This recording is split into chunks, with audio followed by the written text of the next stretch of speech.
Sun-Tzu and the Art of War. Chapter 1. Laying Plans. Sun-Tzu said, "The art of war is of vital importance to the state. It is a matter of life and death, a road either to safety or to ruin. Hence it is a subject of inquiry which can on no account be neglected.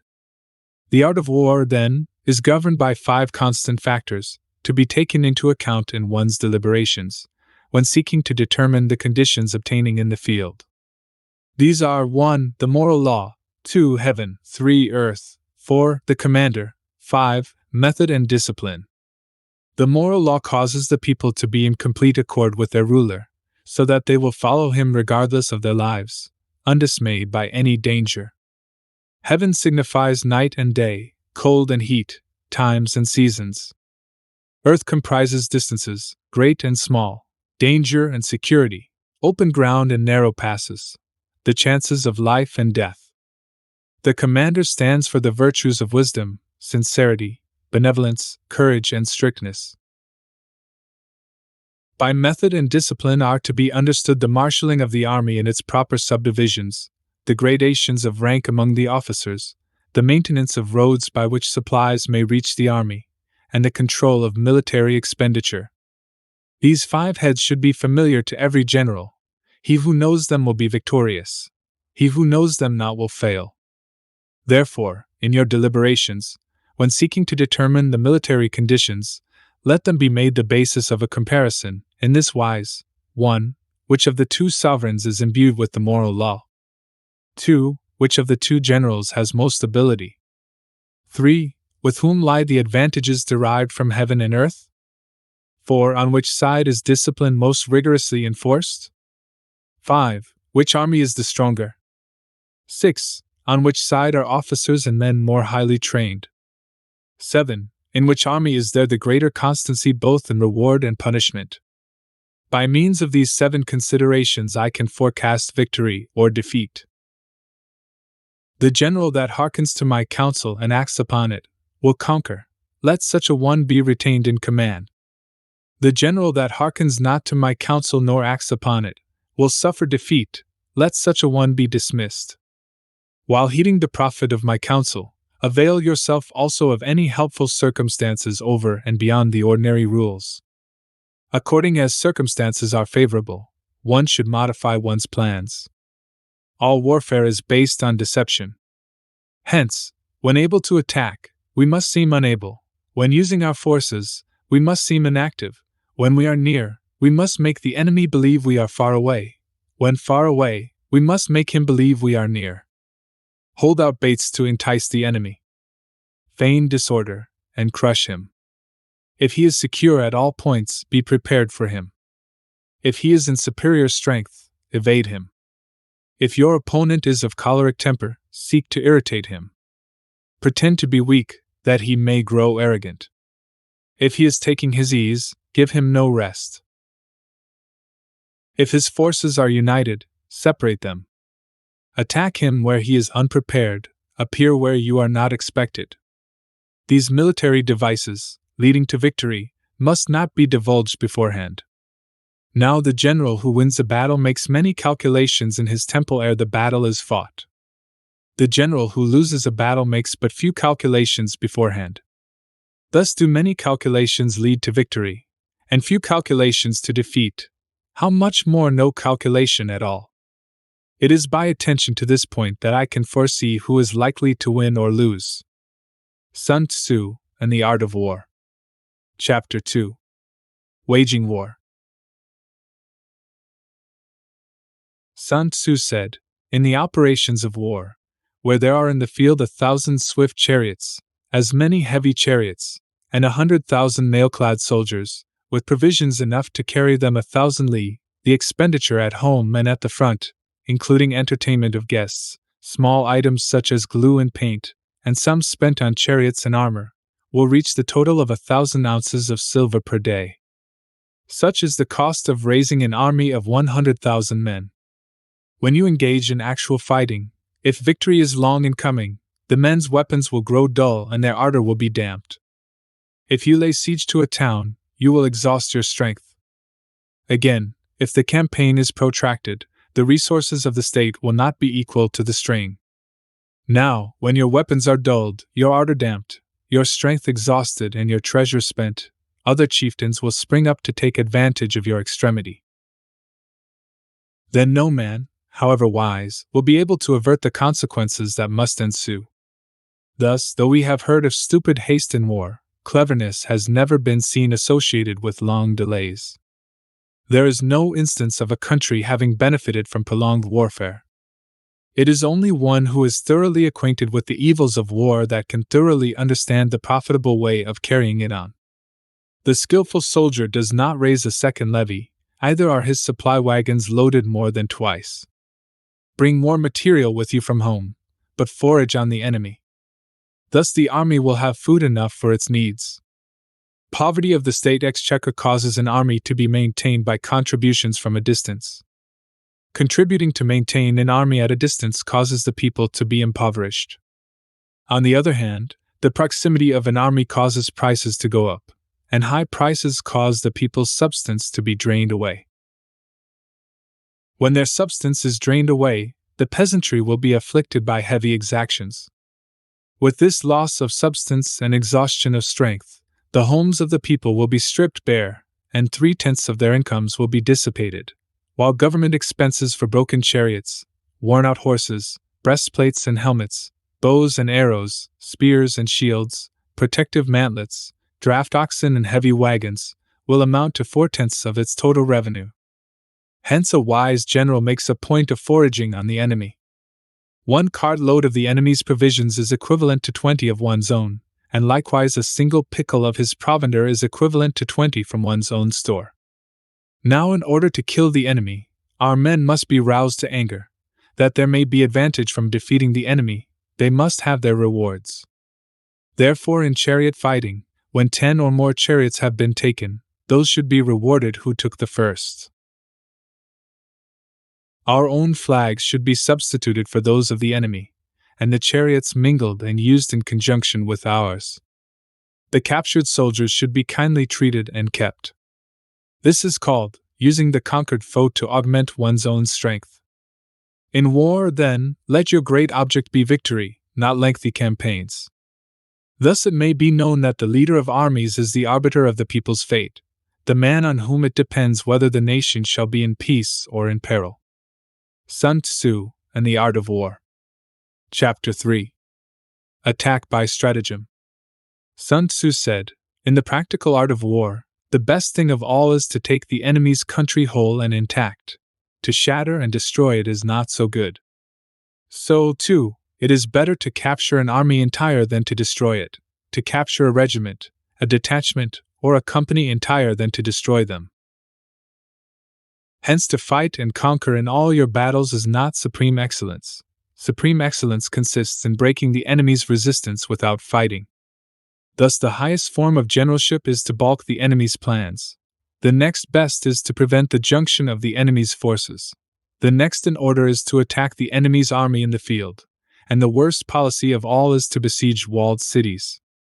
The rule is, not to besiege walled cities if it can possibly be avoided.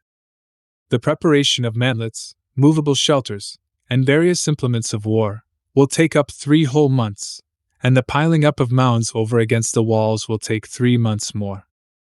The general, unable to control his irritation, will launch his men to the assault like swarming ants, with the result that 1/3 of his men are slain, while the town still remains untaken. Such are the disastrous effects of a siege. Therefore the skillful leader subdues the enemy's troops without any fighting. He captures their cities without laying siege to them. He overthrows their kingdom without lengthy operations in the field.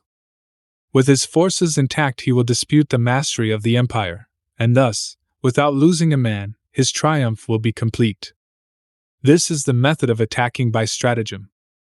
It is the rule in war, if our forces are 10 to the enemy's 1, to surround him, if 5 to 1, to attack him, if twice as numerous, to divide our army into 2. If equally matched, we can offer battle. If slightly inferior in numbers, we can avoid the enemy.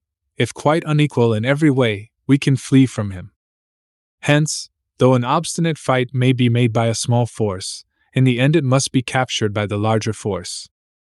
Now the general is the bulwark of the state. If the bulwark is complete at all points, the state will be strong. If the bulwark is defective, the state will be weak. There are 3 ways in which a ruler can bring misfortune upon his army. 1. By commanding the army to advance or to retreat, being ignorant of the fact that it cannot obey. This is called hobbling the army. 2. By attempting to govern an army in the same way as he administers a kingdom, being ignorant of the conditions which obtain in an army. This causes restlessness in the soldiers' minds. 3. By employing the officers of his army without discrimination, through ignorance of the military principle of adaptation to circumstances. This shakes the confidence of the soldiers. But when the army is restless and distrustful, trouble is sure to come from the other feudal princes. This is simply bringing anarchy into the army, and flinging victory away. Thus we may know that there are 5 essentials for victory. 1. He will win who knows when to fight and when not to fight. 2. He will win who knows how to handle both superior and inferior forces. 3. He will win whose army is animated by the same spirit throughout all its ranks. 4. He will win who, prepared himself, waits to take the enemy unprepared. 5. He will win who has military capacity and is not interfered with by the sovereign. Victory lies in the knowledge of these 5 points. Hence the saying, if you know the enemy and know yourself, you need not fear the result of 100 battles. If you know yourself but not the enemy, for every victory gained you will also suffer a defeat. If you know neither the enemy nor yourself, you will succumb in every battle. Sun-Tzu and the Art of War. Chapter 4. Tactical Dispositions. Sun-Tzu said, the good fighters of old first put themselves beyond the possibility of defeat, and then waited for an opportunity of defeating the enemy. To secure ourselves against defeat lies in our own hands, but the opportunity of defeating the enemy is provided by the enemy himself. Thus the good fighter is able to secure himself against defeat, but cannot make certain of defeating the enemy. Hence the saying, one may know how to conquer without being able to do it. Security against defeat implies defensive tactics. Ability to defeat the enemy means taking the offensive. Standing on the defensive indicates insufficient strength, attacking, a superabundance of strength. The general who is skilled in defense hides in the most secret recesses of the earth. He who is skilled in attack flashes forth from the topmost heights of heaven. Thus, on the one hand, we have ability to protect ourselves, on the other, a victory that is complete. To see victory only when it is within the ken of the common herd is not the acme of excellence. Neither is it the acme of excellence if you fight and conquer, and the whole empire says, "Well done!" The world's coarse thumb and finger fail to plumb. To lift an autumn hair is no sign of great strength. To see sun and moon is no sign of sharp sight. To hear the noise of thunder is no sign of a quick ear. What the ancients called a clever fighter is one who not only wins, but excels in winning with ease. Hence his victories bring him neither reputation for wisdom nor credit for courage.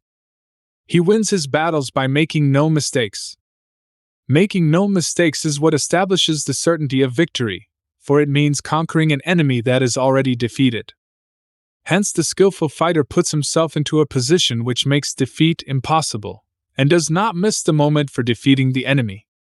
Thus it is that in war the victorious strategist only seeks battle after the victory has been won, whereas he who is destined to defeat first fights and afterwards looks for victory. The consummate leader cultivates the moral law, and strictly adheres to method and discipline. Thus it is in his power to control success. In respect of military method, we have, firstly, measurement, secondly, estimation of quantity, thirdly, calculation, fourthly, balancing of chances, fifthly, victory. Measurement owes its existence to earth, estimation of quantity to measurement, calculation to estimation of quantity, balancing of chances to calculation, and victory to balancing of chances. A victorious army opposed to a routed one is as a pound's weight placed in the scale against a single grain. The onrush of a conquering force is like the bursting of pent-up waters into a chasm 1,000 fathoms deep. So much for tactical dispositions. Sun-Tzu and the Art of War. Chapter 5. Energy. Sun-Tzu said, "The control of a large force is the same principle as the control of a few men. It is merely a question of dividing up their numbers." Fighting with a large army under your command is no wise different from fighting with a small one. It is merely a question of instituting signs and signals. To ensure that your whole host may withstand the brunt of the enemy's attack and remain unshaken, this is effected by maneuvers direct and indirect. That the impact of your army may be like a grindstone dashed against an egg, this is effected by the science of weak points and strong. In all fighting, the direct method may be used for joining battle, but indirect methods will be needed in order to secure victory. Indirect tactics, efficiently applied, are inexhaustible as heaven and earth, unending as the flow of rivers and streams. Like the sun and moon, they end but to begin anew. Like the 4 seasons, they pass away but to return once more. There are not more than 5 musical notes, yet the combinations of these 5 give rise to more melodies than can ever be heard. There are not more than 5 primary colors, blue, yellow, red, white, and black, yet in combination they produce more hues than can ever be seen. There are not more than 5 cardinal tastes, sour, acrid, salt, sweet, bitter, yet combinations of them yield more flavors than can ever be tasted. In battle, there are not more than 2 methods of attack, the direct and the indirect, yet these 2 in combination give rise to an endless series of maneuvers. The direct and the indirect lead on to each other in turn. It is like moving in a circle, you never come to an end. Who can exhaust the possibilities of their combination? The onset of troops is like the rush of a torrent which will even roll stones along in its course. The quality of decision is like the well-timed swoop of a falcon which enables it to strike and destroy its victim. Therefore the good fighter will be terrible in his onset, and prompt in his decision. Energy may be likened to the bending of a crossbow, decision, to the releasing of the trigger. Amid the turmoil and tumult of battle, there may be seeming disorder, and yet no real disorder at all. Amid confusion and chaos, your array may be without head or tail, yet it will be proof against defeat. Simulated disorder postulates perfect discipline. Simulated fear postulates courage. Simulated weakness postulates strength. Hiding order beneath the cloak of disorder is simply a question of subdivision. Concealing courage under a show of timidity presupposes a fund of latent energy. Masking strength with weakness is to be effected by tactical dispositions. Thus, one who is skillful at keeping the enemy on the move maintains deceitful appearances, according to which the enemy will act. He sacrifices something, that the enemy may snatch at it. By holding out baits, he keeps him on the march, then with a body of picked men he lies in wait for him. The clever combatant looks to the effect of combined energy, and does not require too much from individuals. Hence his ability to pick out the right men and utilize combined energy. When he utilizes combined energy, his fighting men become as it were like unto rolling logs or stones. For it is the nature of a log or stone to remain motionless on level ground, and to move when on a slope, if four-cornered, to come to a standstill, but if round-shaped, to go rolling down.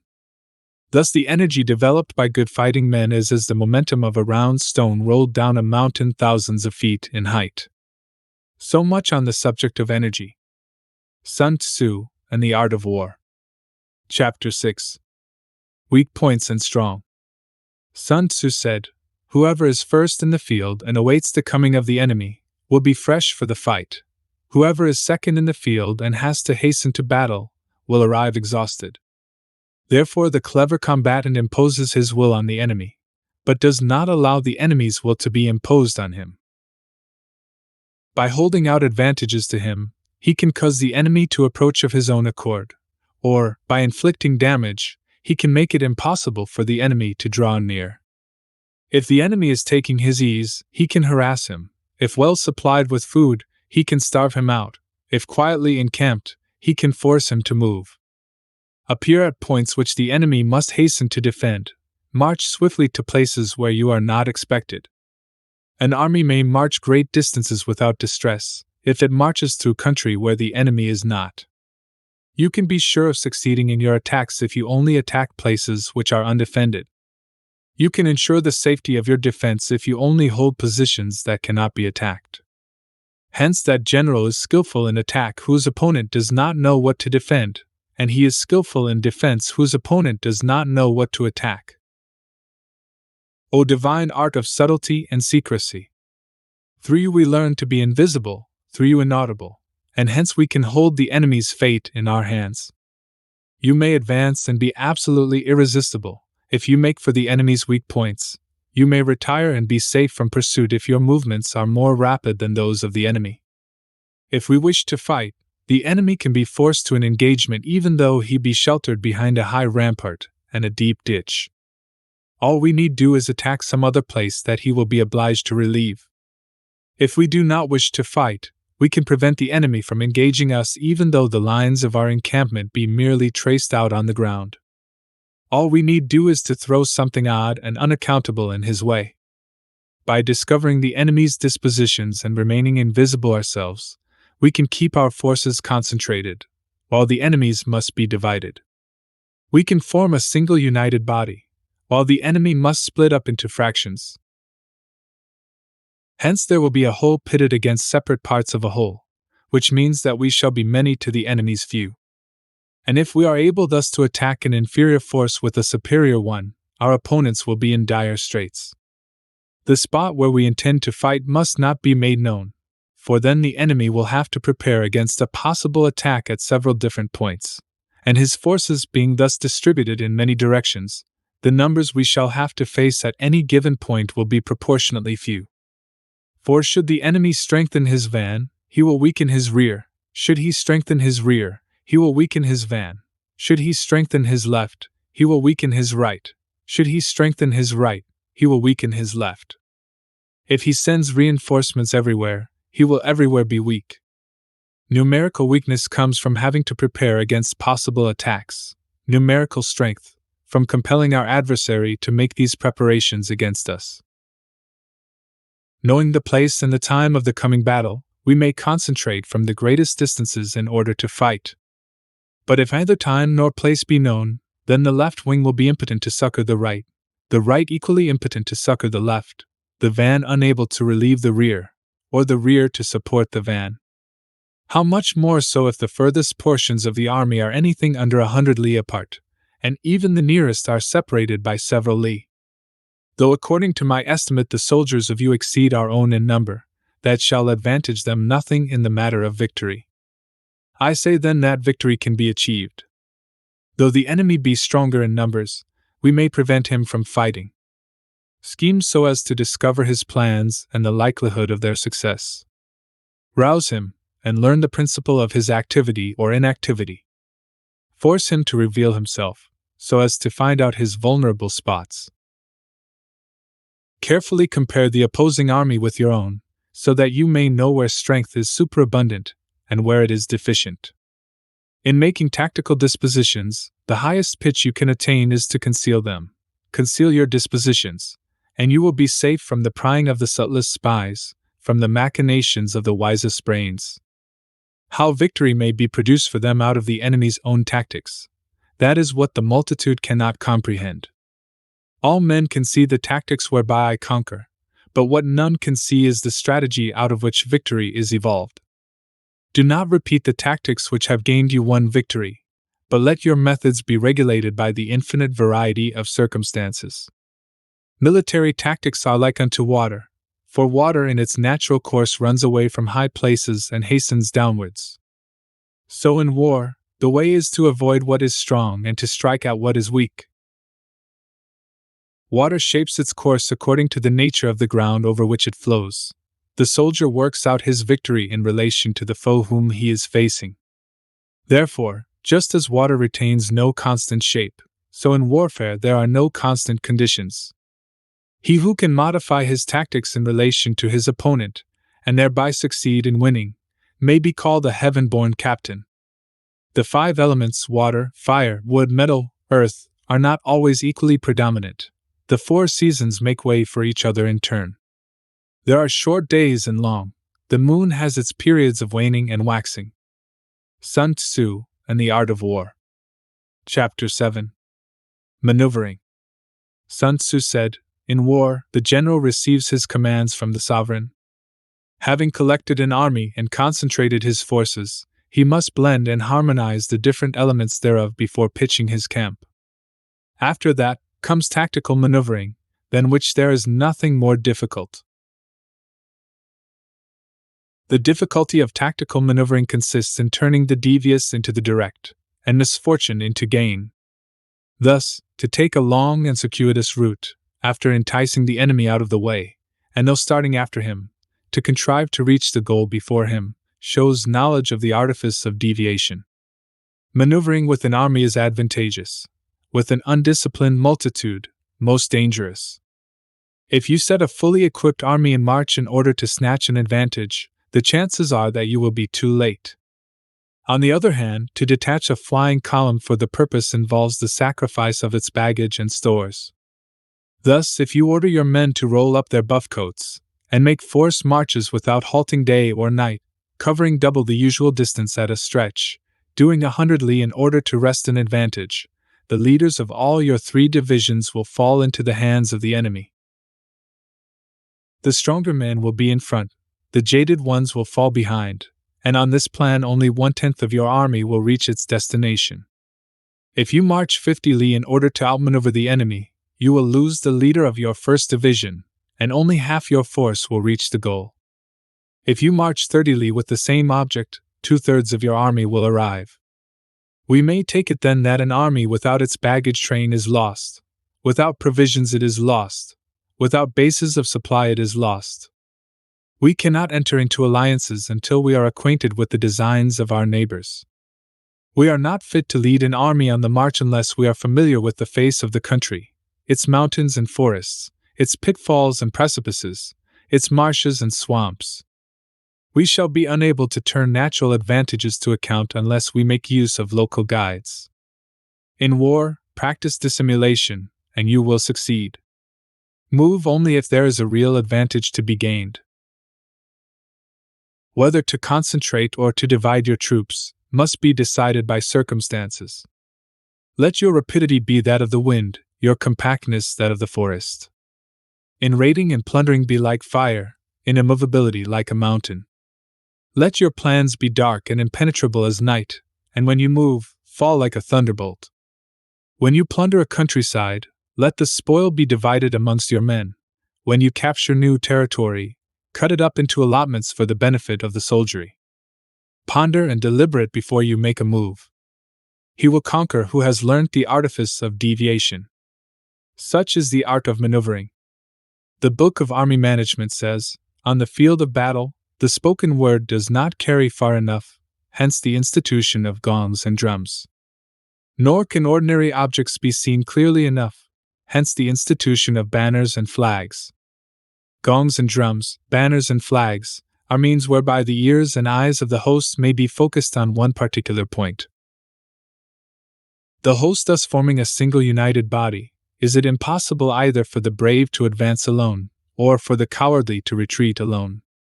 This is the art of handling large masses of men.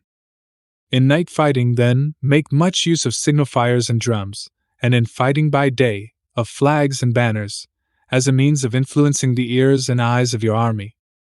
A whole army may be robbed of its spirit, a commander-in-chief may be robbed of his presence of mind. Now a soldier's spirit is keenest in the morning, by noonday it has begun to flag, and in the evening, his mind is bent only on returning to camp. A clever general, therefore, avoids an army when its spirit is keen, but attacks it when it is sluggish and inclined to return. This is the art of studying moods. Disciplined and calm, to await the appearance of disorder and hubbub amongst the enemy. This is the art of retaining self-possession. To be near the goal while the enemy is still far from it, to wait at ease while the enemy is toiling and struggling, to be well fed while the enemy is famished. This is the art of husbanding one's strength. To refrain from intercepting an enemy whose banners are in perfect order, to refrain from attacking an army drawn up in calm and confident array. This is the art of studying circumstances. It is a military axiom not to advance uphill against the enemy, nor to oppose him when he comes downhill. Do not pursue an enemy who simulates flight. Do not attack soldiers whose temper is keen. Do not swallow a bait offered by the enemy. Do not interfere with an army that is returning home. When you surround an army, leave an outlet free. Do not press a desperate foe too hard. Such is the art of warfare. Sun-Tzu and the Art of War. Chapter 8. Variation of Tactics. Sun-Tzu said, "In war, the general receives his commands from the sovereign, collects his army and concentrates his forces. When in difficult country, do not encamp. In country where high roads intersect, join hands with your allies.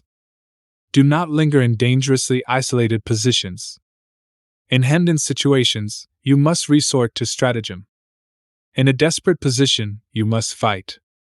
There are roads which must not be followed, armies which must be not attacked, towns which must not be besieged, positions which must not be contested, commands of the sovereign which must not be obeyed." The general who thoroughly understands the advantages that accompany variation of tactics knows how to handle his troops. The general who does not understand these may be well acquainted with the configuration of the country, yet he will not be able to turn his knowledge to practical account.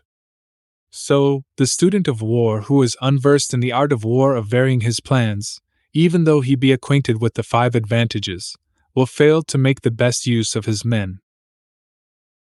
Hence, in the wise leader's plans, considerations of advantage and of disadvantage will be blended together. If our expectation of advantage be tempered in this way, we may succeed in accomplishing the essential part of our schemes.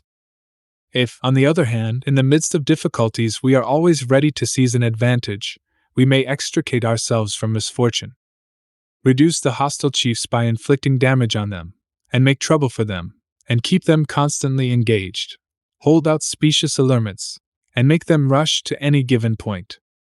The art of war teaches us to rely not on the likelihood of the enemy's not coming, but on our own readiness to receive him, not on the chance of his not attacking, but rather on the fact that we have made our position unassailable.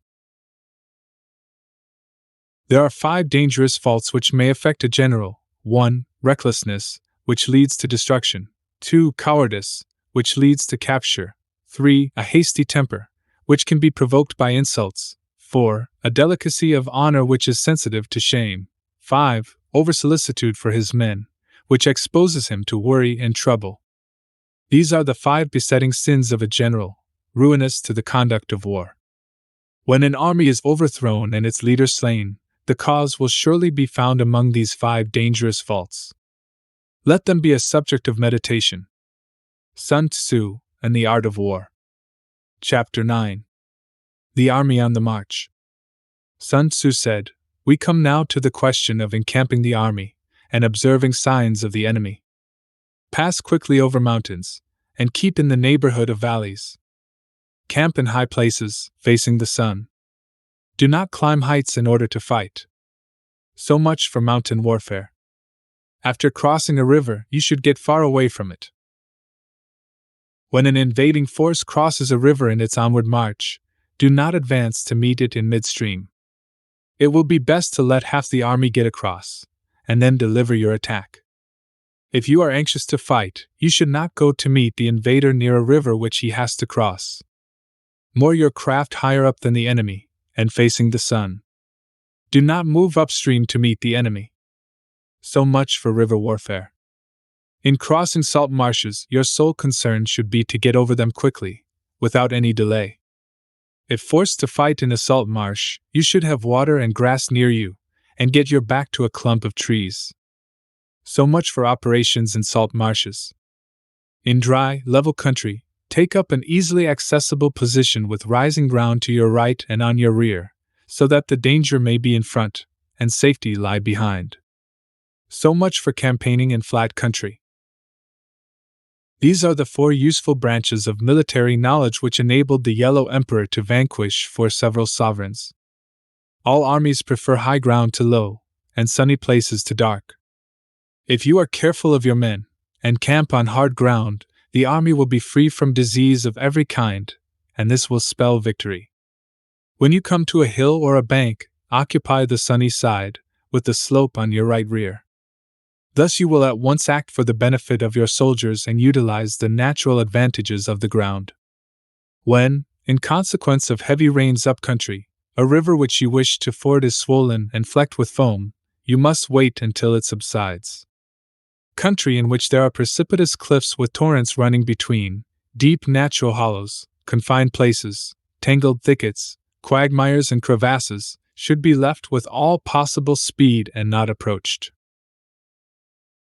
While we keep away from such places, we should get the enemy to approach them. While we face them, we should let the enemy have them on his rear. If in the neighborhood of your camp there should be any hilly country, ponds surrounded by aquatic grass, hollow basins filled with reeds, or woods with thick undergrowth, they must be carefully routed out and searched, for these are places where men in ambush or insidious spies are likely to be lurking. When the enemy is close at hand and remains quiet, he is relying on the natural strength of his position. When he keeps aloof and tries to provoke a battle, he is anxious for the other side to advance. If his place of encampment is easy of access, he is tendering a bait. Movement amongst the trees of a forest shows that the enemy is advancing. The appearance of a number of screens in the midst of thick grass means that the enemy wants to make us suspicious.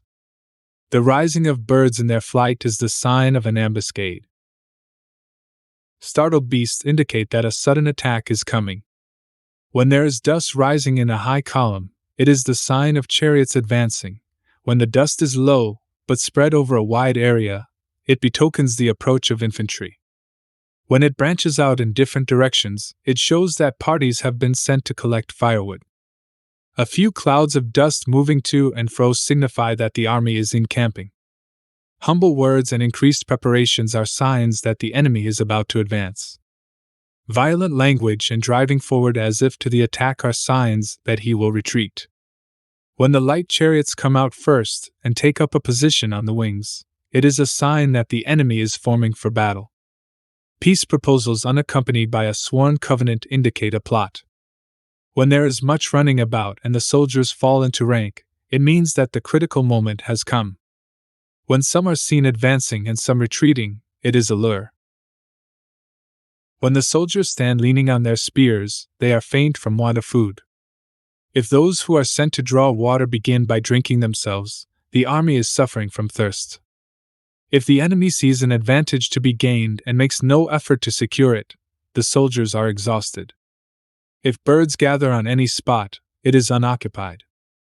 Clamor by night betokens nervousness. If there is disturbance in the camp, the general's authority is weak. If the banners and flags are shifted about, sedition is afoot. If the officers are angry, it means that the men are weary. When an army feeds its horses with grain and kills its cattle for food, and when the men do not hang their cooking pots over the campfires, showing that they will not return to their tents, you may know that they are determined to fight to the death. The sight of men whispering together in small knots or speaking in subdued tones points to disaffection amongst the rank and file. Too frequent rewards signify that the enemy is at the end of his resources. Too many punishments betray a condition of dire distress. To begin by bluster, but afterwards to take fright at the enemy's numbers, shows a supreme lack of intelligence. When envoys are sent with compliments in their mouths, it is a sign that the enemy wishes for a truce. If the enemy's troops march up angrily and remain facing ours for a long time without either joining battle or taking themselves off again, the situation is one that demands great vigilance and circumspection. If our troops are no more in number than the enemy, that is amply sufficient. It only means that no direct attack can be made. What we can do is simply to concentrate all our available strength, keep a close watch on the enemy, and obtain reinforcements. He who exercises no forethought but makes light of his opponents is sure to be captured by them. If soldiers are punished before they have grown attached to you, they will not prove submissive, and unless submissive, then will be practically useless. If, when the soldiers have become attached to you, punishments are not enforced, they will still be useless. Therefore, soldiers must be treated in the first instance with humanity. but kept under control by means of iron discipline. This is a certain road to victory. If in training soldiers' commands are habitually enforced, the army will be well disciplined. If not, its discipline will be bad. If a general shows confidence in his men but always insists on his orders being obeyed, the gain will be mutual. Sun-Tzu and the Art of War. Chapter 10. Terrain. Sun-Tzu said, "We may distinguish 6 kinds of terrain, to wit, 1. Accessible ground, 2. Entangling ground, 3. Temporizing ground, 4. Narrow passes, 5. Precipitous heights, 6. Positions at a great distance from the enemy." Ground which can be freely traversed by both sides is called accessible. With regard to ground of this nature, be before the enemy in occupying the raised and sunny spots, and carefully guard your line of supplies. Then you will be able to fight with advantage. Ground which can be abandoned but is hard to reoccupy is called entangling. From a position of this sort, if the enemy is unprepared, you may sally forth and defeat him. But if the enemy is prepared for your coming, and you fail to defeat him, then, return being impossible, disaster will ensue. When the position is such that neither side will gain by making the first move, it is called temporizing ground.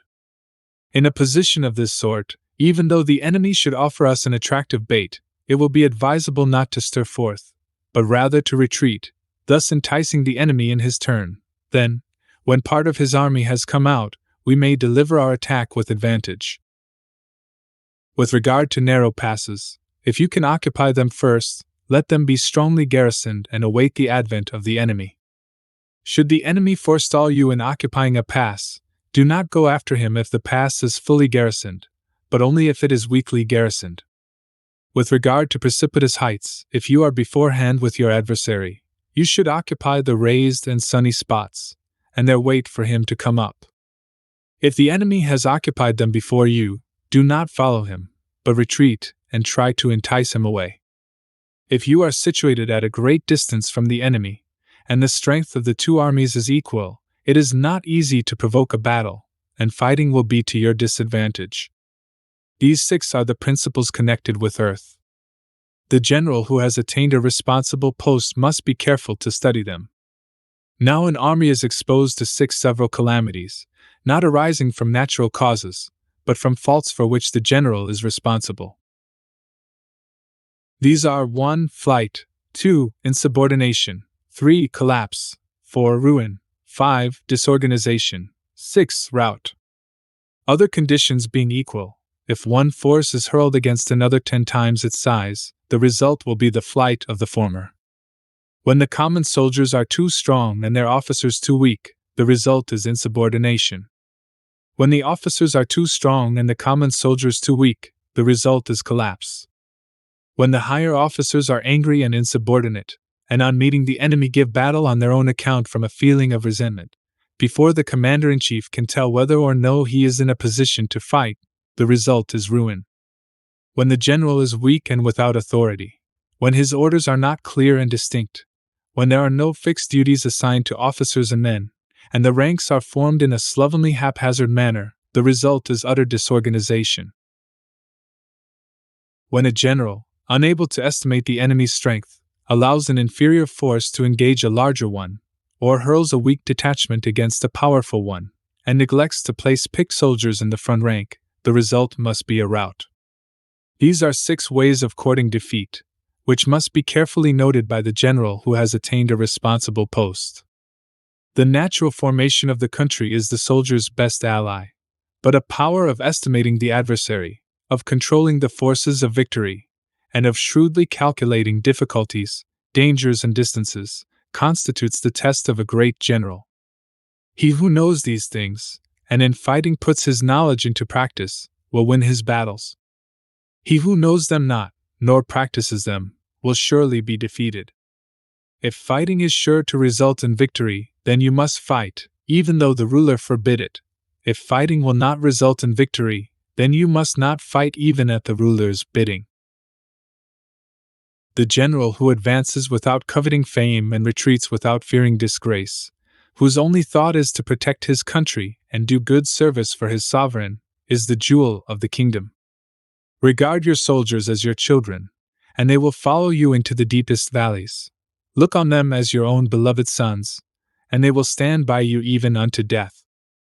If, however, you are indulgent, but unable to make your authority felt, kind-hearted, but unable to enforce your commands, and incapable, moreover, of quelling disorder, then your soldiers must be likened to spoiled children. They are useless for any practical purpose. If we know that our own men are in a condition to attack, but are unaware that the enemy is not open to attack, we have gone only halfway towards victory. If we know that the enemy is open to attack, but are unaware that our own men are not in a condition to attack, we have gone only halfway towards victory. If we know that the enemy is open to attack, and also know that our men are in a condition to attack, but are unaware that the nature of the ground makes fighting impracticable, we have still gone only halfway towards victory.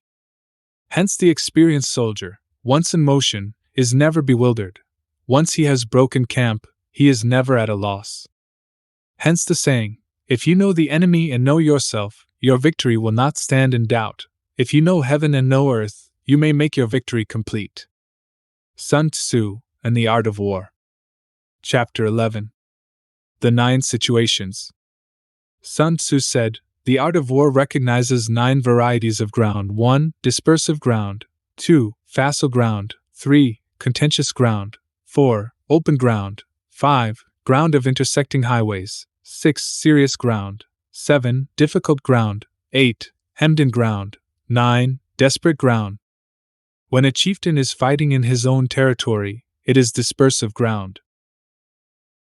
When he has penetrated into hostile territory, but to no great distance, it is facile ground. Ground the possession of which imports great advantage to either side is contentious ground. Ground on which each side has liberty of movement is open ground. Ground which forms the key to 3 contiguous states, so that he who occupies it first has most of the empire at his command, is ground of intersecting highways. When an army has penetrated into the heart of a hostile country, leaving a number of fortified cities in its rear, it is serious ground. Mountain forests, rugged steeps, marshes and fens, all country that is hard to traverse, this is difficult ground. Ground which is reached through narrow gorges, and from which we can only retire by tortuous paths, so that a small number of the enemy would suffice to crush a large body of our men, this is hemmed-in ground. Ground on which we can only be saved from destruction by fighting without delay, is desperate ground. On dispersive ground, therefore, fight not. On facile ground, halt not. On contentious ground, attack not. On open ground, do not try to block the enemy's way. On ground of intersecting highways, join hands with your allies. On serious ground, gather and plunder. In difficult ground, keep steadily on the march. On hemmed-in ground, resort to stratagem. On desperate ground, fight.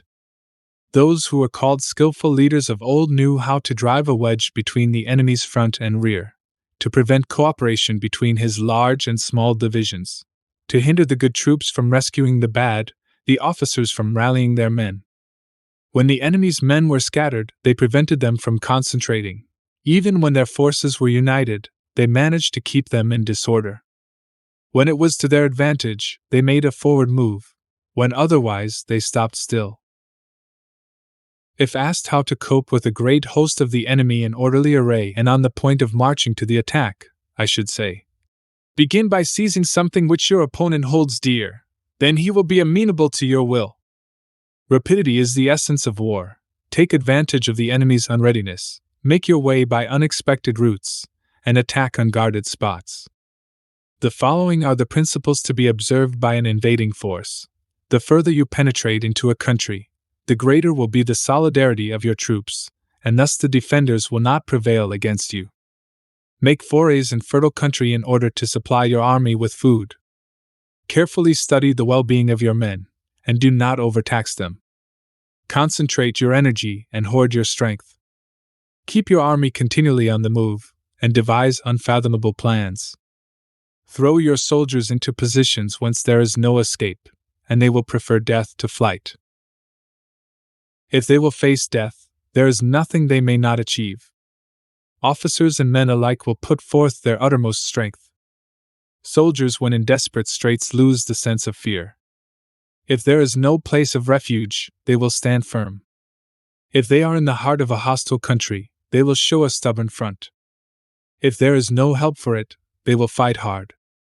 Thus, without waiting to be marshaled, the soldiers will be constantly on the qui-vive. Without waiting to be asked, they will do your will.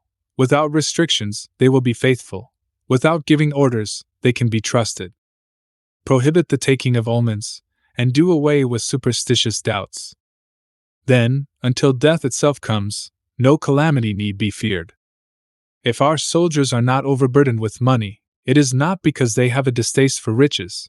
If their lives are not unduly long, it is not because they are disinclined to longevity. On the day they are ordered out to battle, your soldiers may weep, those sitting up bedewing their garments, and those lying down letting the tears run down their cheeks. But let them once be brought to bay, and they will display the courage of a Chu or a K. The skillful tactician may be likened to the Shuaijian. Now the Shuaijian is a snake that is found in the Chang Mountains. Strike at its head, and you will be attacked by its tail. Strike at its tail, and you will be attacked by its head. Strike at its middle, and you will be attacked by head and tail both. Asked if an army can be made to imitate the Shuaijian, I should answer yes. For the men of Wu and the men of Yu are enemies. Yet if they are crossing a river in the same boat, and are caught by a storm, they will come to each other's assistance just as the left hand helps the right. Hence it is not enough to put one's trust in the tethering of horses, and the burying of chariot wheels in the ground. The principle on which to manage an army is to set up one standard of courage which all must reach. How to make the best of both strong and weak, that is a question involving the proper use of ground. Thus the skillful general conducts his army just as though he were leading a single man, willy-nilly, by the hand. It is the business of a general to be quiet and thus ensure secrecy, upright and just, and thus maintain order. He must be able to mystify his officers and men by false reports and appearances, and thus keep them in total ignorance. By altering his arrangements and changing his plans, he keeps the enemy without definite knowledge. By shifting his camp and taking circuitous routes, he prevents the enemy from anticipating his purpose. At the critical moment, the leader of an army acts like one who has climbed up a height and then kicks away the ladder behind him. He carries his men deep into hostile territory before he shows his hand. He burns his boats and breaks his cooking pots. Like a shepherd driving a flock of sheep, he drives his men this way and that, and none knows whither he is going. To muster his host and bring it into danger, this may be termed the business of the general. The different measures suited to the 9 varieties of ground, the expediency of aggressive or defensive tactics, and the fundamental laws of human nature, these are things that must most certainly be studied. When invading hostile territory, the general principle is that penetrating deeply brings cohesion. Penetrating but a short way means dispersion. When you leave your own country behind, and take your army across neighborhood territory, you find yourself on critical ground. When there are means of communication on all 4 sides, the ground is one of intersecting highways. When you penetrate deeply into a country, it is serious ground. When you penetrate but a little way, it is facile ground. When you have the enemy's strongholds on your rear, and narrow passes in front, it is hemmed-in ground. When there is no place of refuge at all, it is desperate ground. Therefore, on dispersive ground, I would inspire my men with unity of purpose.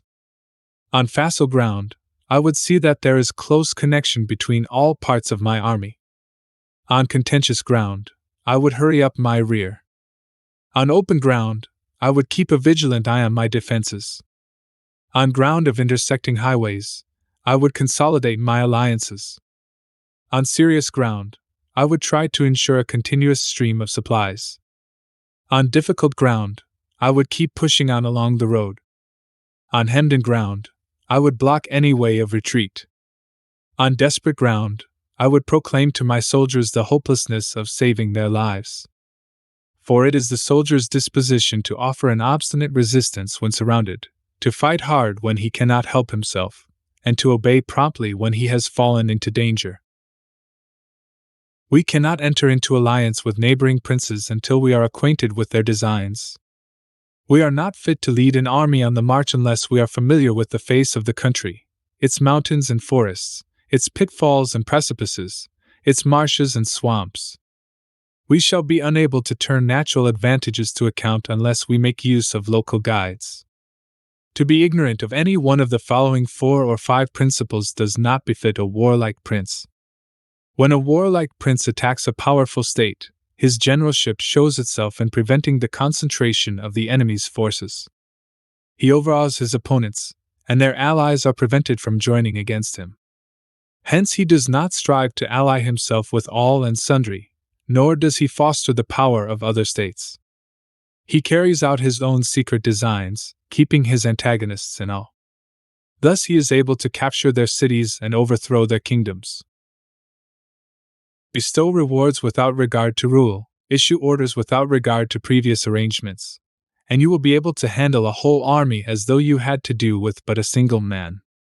Confront your soldiers with the deed itself. Never let them know your design. When the outlook is bright, bring it before their eyes, but tell them nothing when the situation is gloomy. Place your army in deadly peril, and it will survive. Plunge it into desperate straits, and it will come off in safety. For it is precisely when a force has fallen into harm's way that is capable of striking a blow for victory. Success in warfare is gained by carefully accommodating ourselves to the enemy's purpose. By persistently hanging on the enemy's flank, we shall succeed in the long run in killing the commander-in-chief. This is called ability to accomplish a thing by sheer cunning.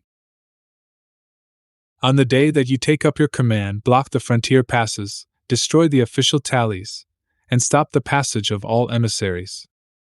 Be stern in the council chamber, so that you may control the situation. If the enemy leaves the door open, you must rush in. Forestall your opponent by seizing what he holds dear, and subtly contrive to time his arrival on the ground. Walk in the path defined by rule, and accommodate yourself to the enemy until you can fight a decisive battle. At first, then, exhibit the coyness of a maiden, until the enemy gives you an opening. Afterwards emulate the rapidity of a running hare, and it will be too late for the enemy to oppose you. Sun-Tzu and the Art of War. Chapter 12. The Attack by Fire. Sun-Tzu said, "There are 5 ways of attacking with fire. The first is to burn soldiers in their camp. The second is to burn stores. The third is to burn baggage trains. The fourth is to burn arsenals and magazines. The fifth is to hurl dropping fire amongst the enemy." In order to carry out an attack, we must have means available. The material for raising fire should always be kept in readiness. There is a proper season for making attacks with fire, and special days for starting a conflagration. The proper season is when the weather is very dry. The special days are those when the moon is in the constellations of the sieve, the wall, the wing, or the crossbar. For these 4 are all days of rising wind. In attacking with fire, one should be prepared to meet 5 possible developments. 1. When fire breaks out inside the enemy's camp, respond at once with an attack from without. 2. If there is an outbreak of fire, but the enemy's soldiers remain quiet, bide your time and do not attack. 3. When the force of the flames has reached its height, follow it up with an attack, if that is practicable. If not, stay where you are. 4. If it is possible to make an assault with fire from without, do not wait for it to break out within, but deliver your attack at a favorable moment. 5. When you start a fire, be to windward of it. Do not attack from the leeward. A wind that rises in the daytime lasts long, but a night breeze soon falls. In every army, the 5 developments connected with fire must be known, the movements of the stars calculated, and a watch kept for the proper days. Hence those who use fire as an aid to the attack show intelligence. Those who use water as an aid to the attack gain an accession of strength. By means of water, an enemy may be intercepted, but not robbed of all his belongings. Unhappy is the fate of one who tries to win his battles and succeed in his attacks without cultivating the spirit of enterprise, for the result is waste of time and general stagnation. Hence the saying, The enlightened ruler lays his plans well ahead. The good general cultivates his resources. Move not unless you see an advantage. Use not your troops unless there is something to be gained. Fight not unless the position is critical. No ruler should put troops into the field merely to gratify his own spleen. No general should fight a battle simply out of pique. If it is to your advantage, make a forward move. If not, stay where you are. Anger may in time change to gladness. Vexation may be succeeded by content. But a kingdom that has once been destroyed can never come again into being, nor can the dead ever be brought back to life. Hence the enlightened ruler is heedful, and the good general full of caution. This is the way to keep a country at peace and an army intact. Sun-Tzu and the Art of War.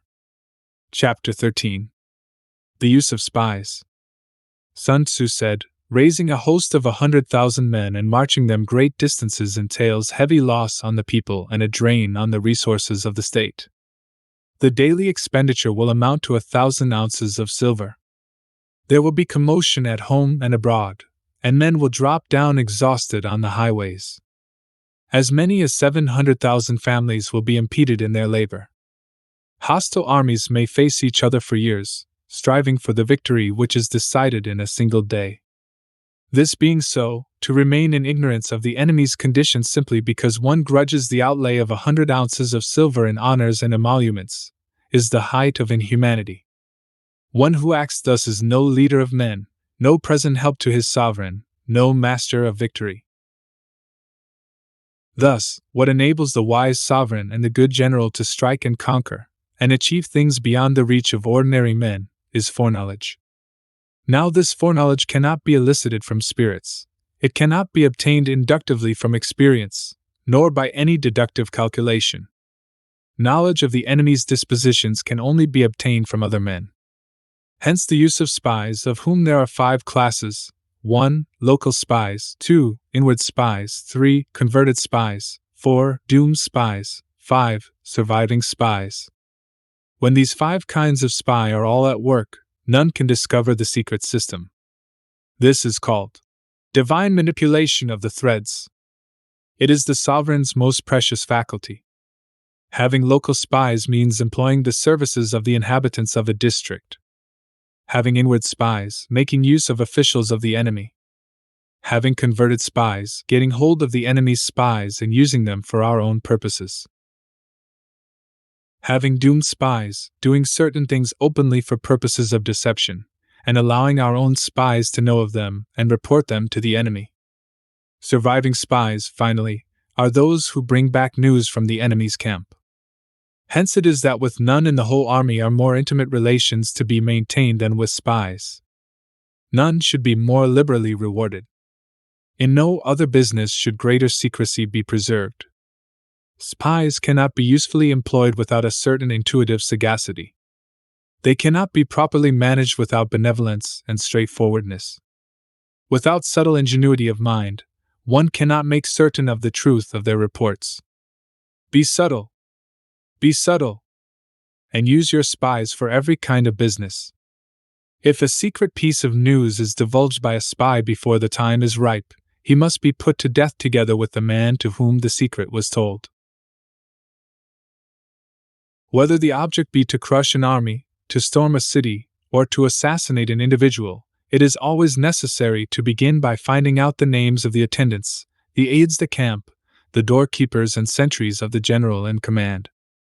Our spies must be commissioned to ascertain these. The enemy's spies who have come to spy on us must be sought out, tempted with bribes, led away and comfortably housed. Thus they will become converted spies and available for our service. It is through the information brought by the converted spy that we are able to acquire and employ local and inward spies. It is owing to his information, again, that we can cause the doomed spy to carry false tidings to the enemy. Lastly, it is by his information that the surviving spy can be used on appointed occasions. The end and aim of spying in all its 5 varieties is knowledge of the enemy, and this knowledge can only be derived, in the first instance, from the converted spy. Hence it is essential that the converted spy be treated with the utmost liberality. Of old, the rise of the Yin dynasty was due to Ai Qi, who had served under the Xia. Likewise, the rise of the Zhou dynasty was due to Liu Ye, who had served under the Yin. Hence it is only the enlightened ruler, and the wise general who will use the highest intelligence of the army for purposes of spying, and thereby they achieve great results. Spies are a most important element in war, because on them depends an army's ability to move.